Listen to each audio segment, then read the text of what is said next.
पहुंच चुकी है संसद भवन। अगर आप देखें तस्वीरों में तो लगातार जो उनकी सुरक्षा व्यवस्था में गाड़ियां आगे की तरफ लगी होती हैं, वो सारी गाड़ियां यहां धीरे धीरे पहुंच रही हैं और पूरा इलाका जो है ये विजय चौक से संसद भवन जाने वाला जो रोड है उसको पूरी तरह से कॉर्डन ऑफ कर दिया गया है यहां पर। और अब प्रधानमंत्री का मूवमेंट किसी भी क्षण हो सकता है। आप यहां पर देखिए विजय चौक पर जो पुलिसकर्मी है वो तमाम जो लोग हैं बैरिकेड लगा करके यहाँ पर अब किसी की भी मूवमेंट अब इस इलाके में नहीं हो सकती। पूरी तरह से सैनिटाइज कर दिया गया यह इलाका। 10 बजे का समय प्रधानमंत्री की तरफ से दिया गया था, उनके कार्यालय की तरफ से, कि प्रधानमंत्री अपने मताधिकार का प्रयोग करने संसद भवन पहुंचेंगे, वसुधा हॉल पहुंचेंगे।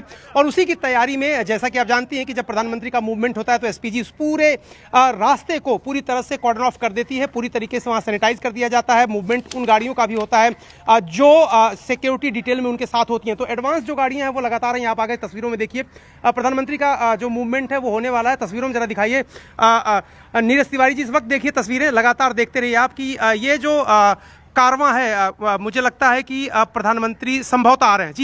जी हाँ, ये प्रधानमंत्री का ही कारवां है और प्रधानमंत्री का ही काफिला है। आप देखिए एकदम समय से 10 बजे का वक्त मुकर्रर था और अब देखिए इस वक्त रूबिका तस्वीरों में, और दर्शक भी देखें न्यूज़ 18 इंडिया के सबसे पहली तस्वीरें, प्रधानमंत्री नरेंद्र मोदी इस वक्त पहुंच रहे हैं संसद भवन और वो वहां पर जाएंगे, अपने मताधिकार का प्रयोग करें। देखिए पुलिसकर्मी जो है वो निश्चित रूप से इस पूरे रास्ते को सेफगार्ड करते हैं, इसलिए उनका एक स्वाभाविक कंसर्न है कि आप लाइव तस्वीरें यहाँ से नहीं दिखाइए। तो नीरज तिवारी जी आप मेरे पास आइए। बिल्कुल, जी हाँ बिल्कुल, वो मेरे पास आ गए। लेकिन प्रधानमंत्री अब संसद भवन पहुंच गए हैं। आप ये कह सकते हैं कि प्रधानमंत्री उपराष्ट्रपति पद पर के उम्मीदवार जो हैं उनके चुनाव में हिस्सा लेने के लिए, भाग लेने के लिए इस वक्त संसद भवन पहुंच गए हैं। 10 बजे का समय था और लगभग 52-53 हो गया है। 7-8 मिनट पहले ही पहुंच गए वो, क्योंकि उनको जाना है बाढ़ प्रभावित क्षेत्रों का निरीक्षण करने, चाहे हिमाचल प्रदेश की बात हो, पंजाब की बात हो, इसलिए जैसा कि समय दिया गया था। देखिए एक बार फिर तस्वीरें दिखाई जरा संसद भवन के गेट की। इस वक्त प्रधानमंत्री नरेंद्र मोदी संसद भवन पहुंच रहे हैं और वहां पर वो अपने मताधिकार का प्रयोग करेंगे। इसलिए आप देखिए तस्वीरें, सीधी तस्वीरें इस वक्त मैं आपको दिखा रहा हूं। सबसे पीछे उनकी एम्बुलेंस जो उनके काफिले में होती है वो है यहाँ पर, और अब प्रधानमंत्री बाकायदा संसद भवन के अंदर चले गए हैं। तो मैं विजय चौक पर खड़ा हूं और यहाँ से ही ये रास्ता जाता है। अब शायद ये रास्ता खोल दिया जाएगा। दूसरी तरफ तस्वीरें देखिए, जो लोग भी एम्प्लॉइज हैं, होम मिनिस्ट्री में काम करते हैं, डिफेंस मिनिस्ट्री में काम करते हैं, प्रधानमंत्री कार्यालय में काम करते हैं, वित्त मंत्रालय में काम करते हैं, वो सारे लोग अब यहाँ से जा रहे हैं। और अब ये जो साउथ ब्लॉक में जो एम्प्लॉइज हैं अब उनका मूवमेंट होता हुआ आपको दिखाई दे रहा है। अरुण बता रहे हैं प्रधानमंत्री नरेंद्र मोदी 9:51 हो रहे हैं, 10 बजे पहला वोट डाला जाएगा। 782 सांसदों को 5 बजे तक वोट डालना है। कौन है उनका उपराष्ट्रपति, उस नाम के आगे नंबर 1 लिखना है। विशेष पेन दिया जाता है, उसी पेन से इंगित करना होता है, लिखना होता है कि ये हमारी पसंद है। और इस वक्त 2 चेहरे, एक एनडीए उम्मीदवार सीपी राधाकृष्णन है तो दूसरे हैं बी सुदर्शन रेड्डी इंडिया गठबंधन की तरफ से। बस पहला वोट कुछ ही देर में पड़ेगा 10 बजे, क्योंकि अभी 9:51 पर ही आपने देखा प्रधानमंत्री नरेंद्र मोदी का काफिला वहां निकला संसद भवन की तरफ। वहां पर वसुधा हॉल, वहीं पर तमाम इंतजाम किए गए हैं, जहां पर थोड़ी ही देर में उपराष्ट्रपति चुनाव के लिए मतदान शुरू हो जाएगा। तैयारियां पूरी हो चुकी है। प्रधानमंत्री नरेंद्र मोदी पहला वोट डालेंगे सुबह 10 बजे। वोटों की गिनती फिर शाम को 6 बजे शुरू होगी और उसके बाद परिणाम घोषित किए जाएंगे। कौन उपस्थित भी हो रहे हैं, हाँ, मगर हम जीतेंगे। सीपी राधाकृष्णन जी अगले वाइस प्रेसिडेंट बनेंगे, ऐसा हमारा विश्वास। नंबर्स आपके पास सफिशिएंट है? हाँ सर। तो ये है मनोज तिवारी जो कि अब देखिए निकल रहे हैं सीधे। 392 सीट चाहिए उपराष्ट्रपति बनने के लिए, जो वोट है, माफ कीजिएगा, 392 वोट चाहिए उपराष्ट्रपति बनने के लिए।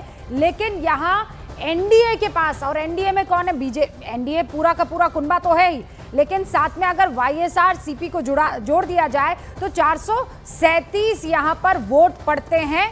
किसे? एनडीए उम्मीदवार सीपी राधाकृष्णन को। और दूसरी तरफ कांग्रेस +3 आप जोड़ दीजिए आम आदमी पार्टी के, तो कुल मिलाकर हो जाते हैं 231, और 231 +3 234। तो वहां जो बी सुदर्शन रेड्डी है उनके खाते में 234 वोट पड़ते हुए अभी तक दिख रहे हैं।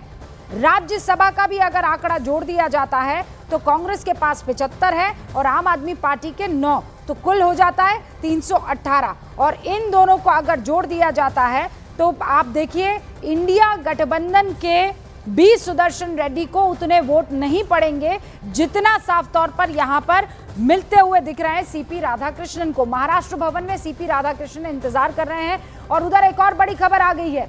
बड़ी खबर धनखड़ जी को लेकर है।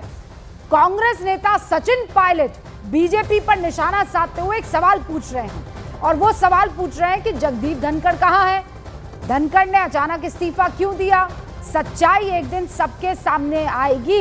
ये सचिन पायलट कांग्रेस के कद्दावर नेताओं में से एक, राजस्थान का बड़ा चेहरा, इस वक्त ये सवाल पूछ रहे हैं कि जगदीप धनखड़ कहां है। जगदीप धनखड़ ही हैं जिन्होंने जुलाई में 21 जुलाई वो तारीख थी जब सबको चौंका दिया था। पार्लियामेंट सेशन चल रहा था और अचानक शाम को खबर आती है कि जगदीप धनखड़ ने अपने पद से इस्तीफा दे दिया है और वजह बताया है खराब सेहत। और इसीलिए हर्षवर्धन जी, ये जो सचिन पायलट कह रहे हैं कि एक दिन जरूर सच्चाई सबके सामने आएगी। अभी जगदीप धनखड़ कहां है? देखिए, जगदीप धनखड़ जी अभी बंगला मांग रहे हैं।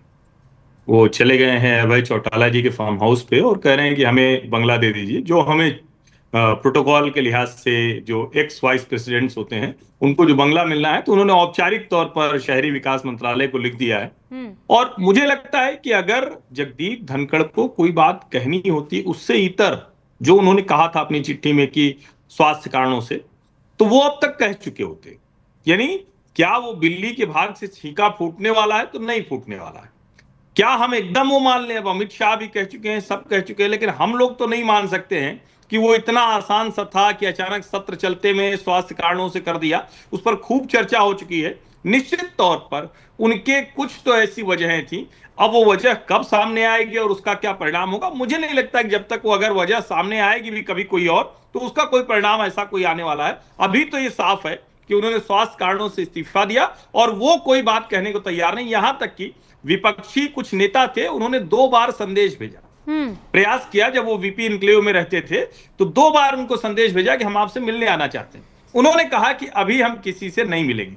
उन्होंने अपने कुछ रिश्तेदारों से भी मिलने से मना कर दिया। बहुत जो उनके क्लोज फैमिली के लोग थे उसके अलावा उन्होंने किसी से मुलाकात भी अब तक नहीं की। और इसीलिए अभी ये नहीं पता है कि जगदीप धनखड़, खामोशी बड़ी लंबी हो गई सर। लेकिन सतीश के सिंह साहब, किन परिस्थितियों में उन्होंने इस्तीफा दिया, उनसे इस्तीफा दिलवाया गया, किन परिस्थितियों में वो चुप हैं और किन परिस्थितियों में इतने दिन से वो कहाँ हैं, ये तो बात निश्चित रूप से यही तो वजह बनी ना कि ये चुनाव हो। बड़ी फैनफेयर से ढोल बाजे के साथ पिछले बार वाइस प्रेसिडेंट ये चुने गए थे। हमको लगता है सबसे ज़्यादा मार्जिन उनका था, सबसे ज़्यादा। हाँ, तो टीएमसी वाले भी तो आए थे इनके साथ वोट देने। बात ये है कि अब नया उपराष्ट्रपति तो आज मिल जाएगा। अब 2 चीज़ का इंतजार हो रहा ना कि ये जो धनखड़ सा है, विपक्ष चाहता हो कि अपना मुंह खोलें, और ये भी अब हम लोग भी चाहते हैं कि भाई नया उपराष्ट्रपति तो आज शाम तक मिल जाएगा, लेकिन नया बीजेपी अध्यक्ष कब मिलेगा?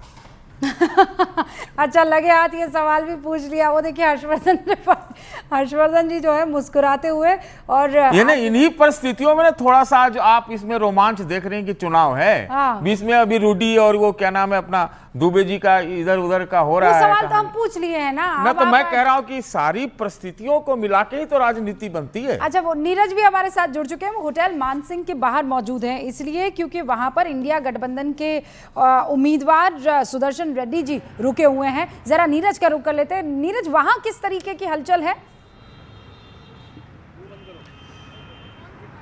रूबिका, देखिए, अब से थोड़ी देर बाद कांग्रेस के नेता प्रमोद तिवारी यहां पहुंचेंगे। हम इस वक्त ताज मानसिंह होटल में है। होटल के अंदर जाने की इजाज़त तो नहीं अब तक, हालांकि लगातार मीडिया से बातचीत किया था विपक्ष के उम्मीदवार सुदर्शन रेड्डी ने। हमें जो जानकारी दी गई है 10 बजे के आसपास संसद भवन के लिए निकलेंगे। आपने पूछा यहाँ की स्थिति क्या, एक बार आपको तस्वीरों में दिखा दे। ये देखिए ताज मानसिंह होटल का पिछला गेट है यहाँ, और हमें इंतजार